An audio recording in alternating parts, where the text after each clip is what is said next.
let's talk about Medicaid, because that's been the big word, and even Republicans are not happy with potential Medicaid cuts. President Trump has said repeatedly, most recently at a town hall, I believe with News Nation last week, saying entitlements like Medicaid and Social Security won't be touched.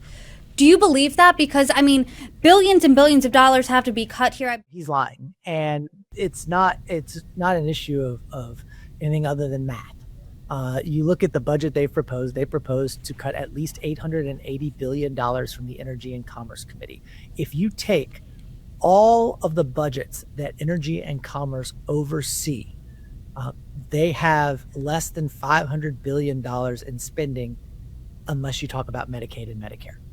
So there's $880 billion in cuts, less than $500 billion in everything else. So if they zero out the entirety of the budget of everything else they oversee that has to do with, by the way, energy and commerce, think about how big those sectors are, then they have to cut Medicaid or Medicare. Now, they have said repeatedly over and over and over again, they will not touch Medicare. They are clearly being a little more squirrely when it comes to Medicaid. In fact, Republican Representative Don Bacon said last week that he would agree to no more than $500 billion in Medicaid cuts.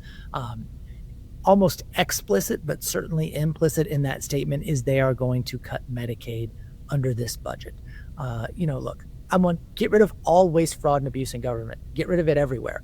That way we can use more money to help people. There is not $500 billion of waste or fraud in an already underfunded health insurance program, nearly half of which goes to our kids.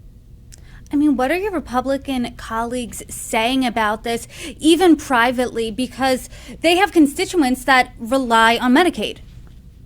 Yeah, I mean, look, I think that now the rubber is going to meet the road on this budget, and they are going to have to go home and answer for it. Right now, they're not. Republicans across the country are encouraging their members not to have town halls, not to meet their constituents head on. When they have, you have seen people stand up and say, what's going to happen to my Social Security?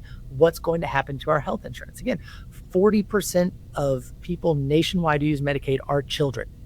And so, this is going to be something they have to answer for. Well, as more budget talks continue, I hope you come back on and join me once again. Congressman McGarvey, you are welcome back anytime. Thank you for joining me. No, thanks so much for having me.